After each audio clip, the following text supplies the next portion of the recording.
Welcome into episode 2 of the Pilgrimage Perspective. Oftentimes on pilgrimage, we talk about how we all take a pilgrimage of the feet, walking many miles in places like Rome, Assisi, the Holy Land, and California. But today we're talking about the Camino, a trail that can range over 500 miles. And today we're talking about 3 individuals who did most of, if not all, of those 500 miles. We'll talk about their journey backpacking through some of the most beautiful places and enjoying some of the most delicious food all throughout Spain. Episode 2 starts right now. So this is episode 2 of the Pilgrimage Perspective. Today I have 3 very special guests. I have Father Greg Plata, I have Father Conrad Targonsky, and Major Greg Maciello. Thank you all for joining me today. Just Greg. No, just Greg. Well, sometimes we like to be formal. So today we're talking about the Camino, which before this conversation in the last week, I really didn't have a whole lot of background knowledge about it. But what you will learn in the next 30 minutes, hour, I'm not going to say it's going to change your life, but I'm going to say it's going to be one of those experiences that you're going to want to do, especially with what's going on in the world right now. I often say that the world needs a pilgrimage, and this one might be a good one to take. So for background knowledge, Father Greg, can you give us just a quick summary about what the Camino is and what kind of pilgrimage it is? Sure. Pilgrimages have always been an important part of many religious denominations, whether it's Buddhist or Muslim or Christian. But for Christians, they started doing pilgrimages almost beginning in the 2nd century to go to Palestine to rewalk the Via Dolorosa. And as they began to collect more and more relics and find out more and more about where some of these famous biblical scenes happened, that made that more popular.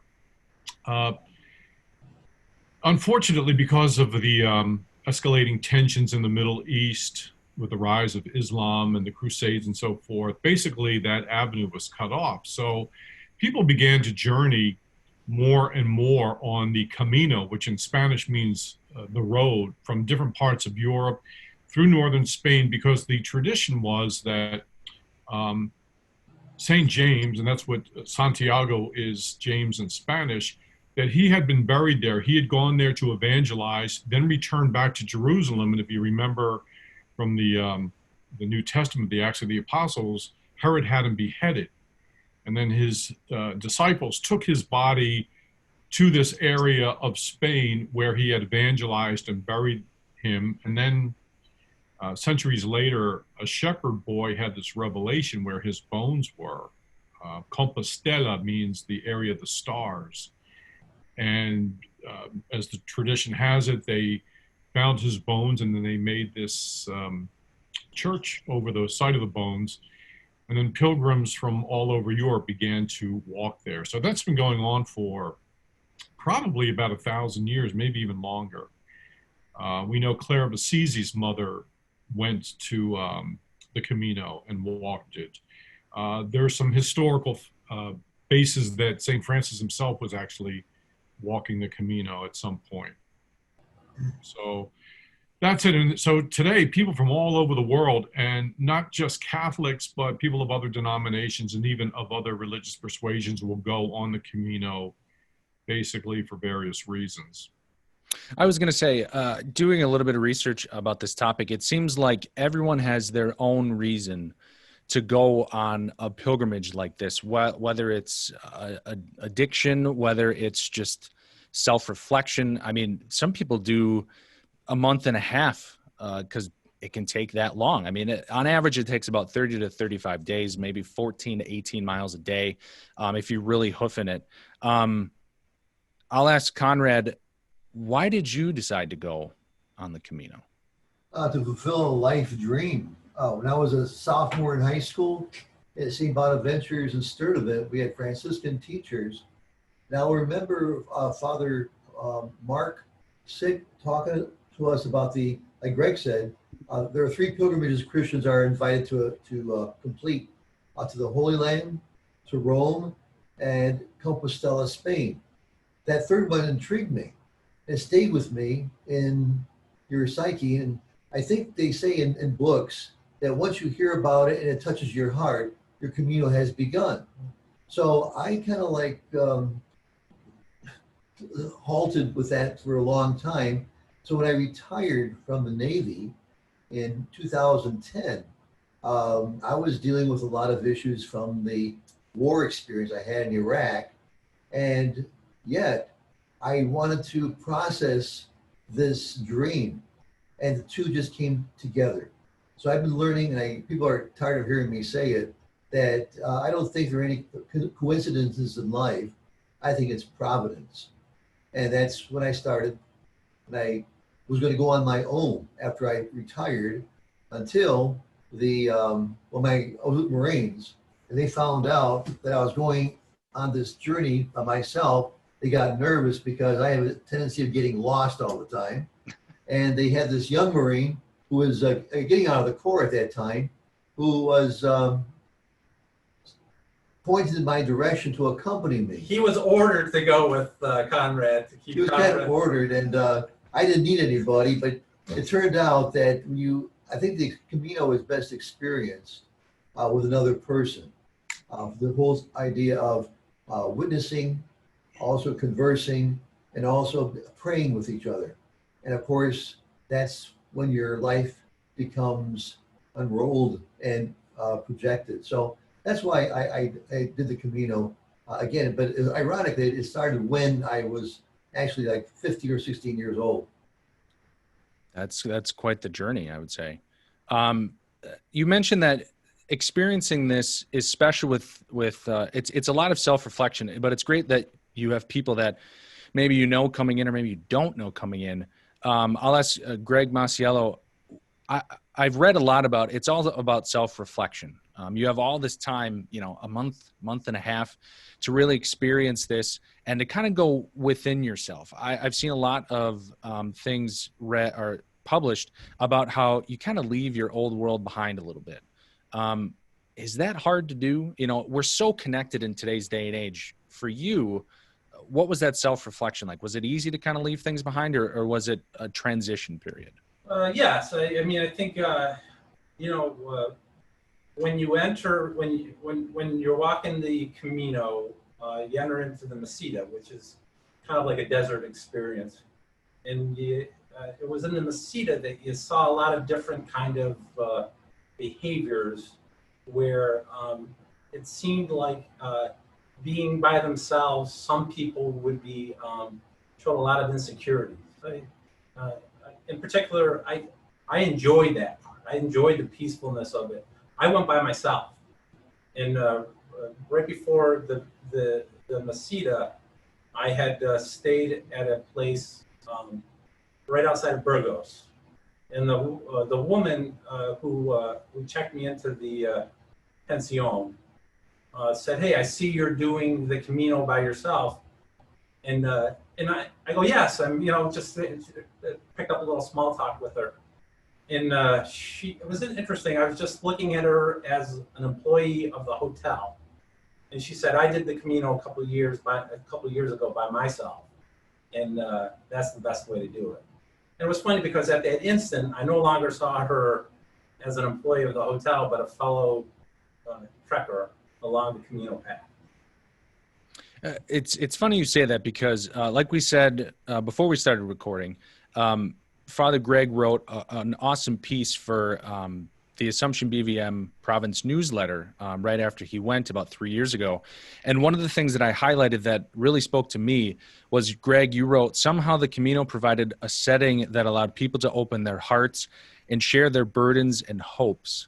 That, to me, powerful words, because you come in as strangers and it's almost like you've known them almost your entire life. I don't want to quite say that, but talk about your experience with meeting people from different walks of life and just sharing their experiences and maybe some of the burdens and hopes throughout your time there. Well, there's a saying, somebody who knows someone who knows someone. And it's like the circle. And for me on the Camino, I did not go by myself. I met up with a guy, a deacon from Chicago, who I had known when I was assigned to a parish a number of years ago. And he was a member of the parish. Well, his wife died very suddenly, and he was getting to that point of he was going to leave his company and so forth, and he wanted to do this spiritual exercise on the Camino. So I met up with Kevin, but it was interesting.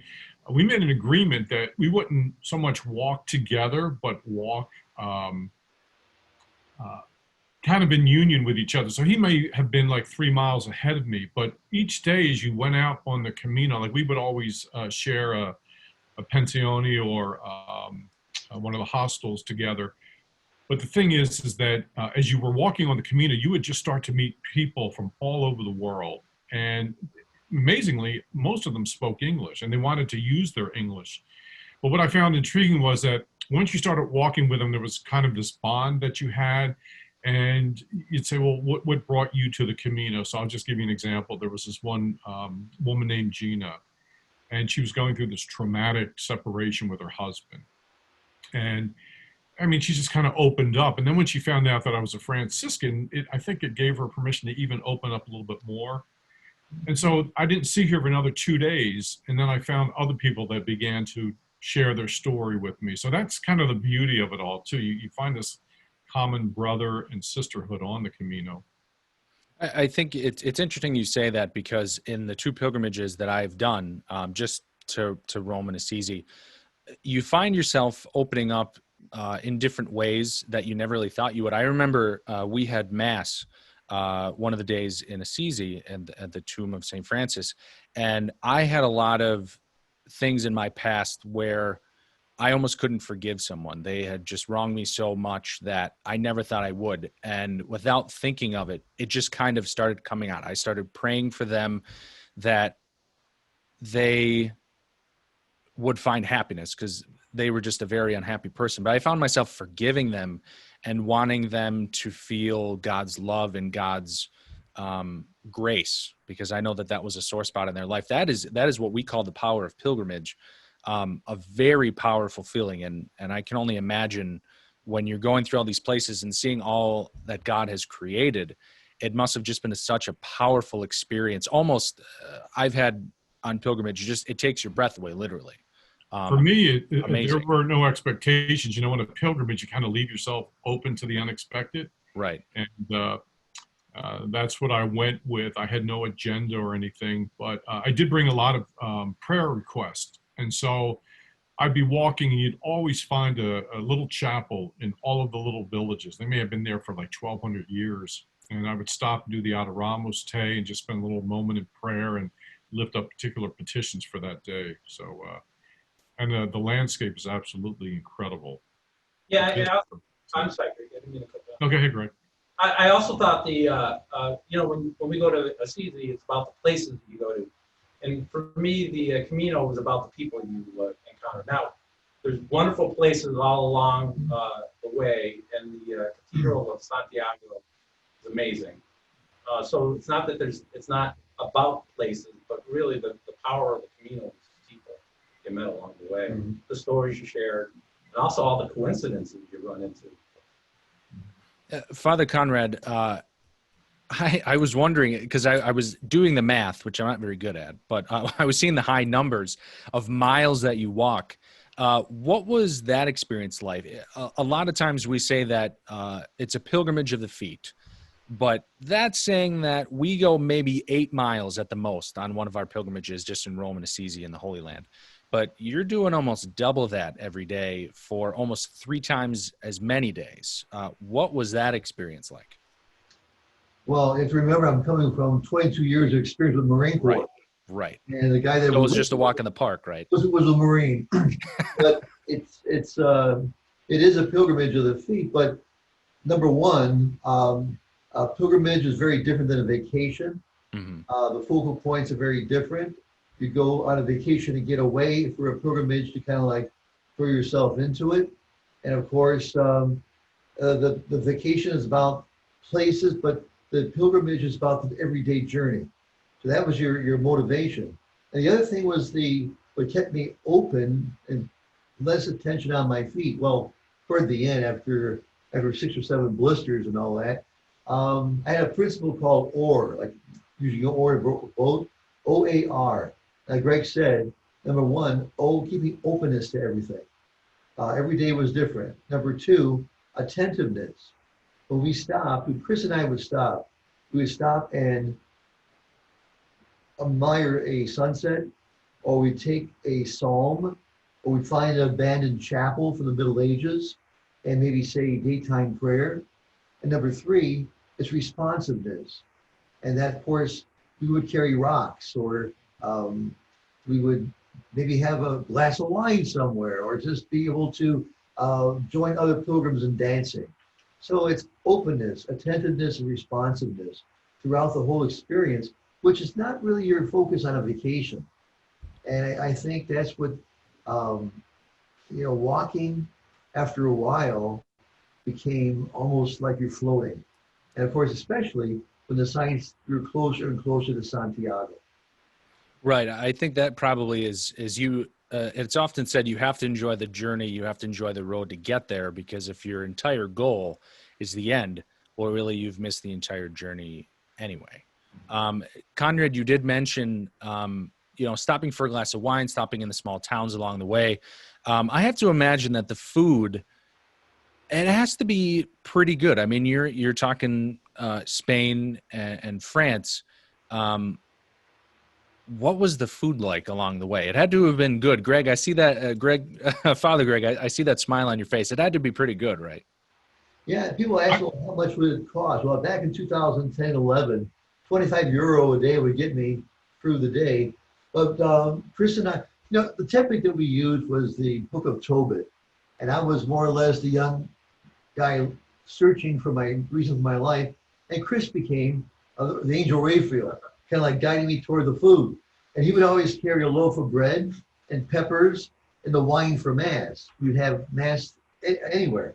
But the breakfasts were very, very simple. And of course, lunch, we would stop with bread, maybe some, we call it prosciutto, different in Spanish. But then when you got your pensione around 3:30 or 4 o'clock in the afternoon, you'd wash clothes immediately, you'd take a shower, and you'd go next door for the pilgrim's meal for what, was it 7 or 8 euro? And it was surprisingly all you needed. I thought I'd be constantly hungry because I'm a runner. And being a runner, I'm always hungry. But you're being fed by the experience as well. But the food was good, especially the octopus in that one little town where it was. And I mentioned the wine because there's always potable of wine fountains, or water fountains, but there was one that had wine gushing out of it. And when we stopped there, that was our end point for that day. Now, Conrad and I were emailing each other as I was walking the Camino. And when he found out where I was, he said, hey, make sure you stop at the Fountain of Wine. And I go, that would have been nice for me to know yesterday, because that was today's journey, and that was behind me, and I missed it. So. Go ahead, Greg.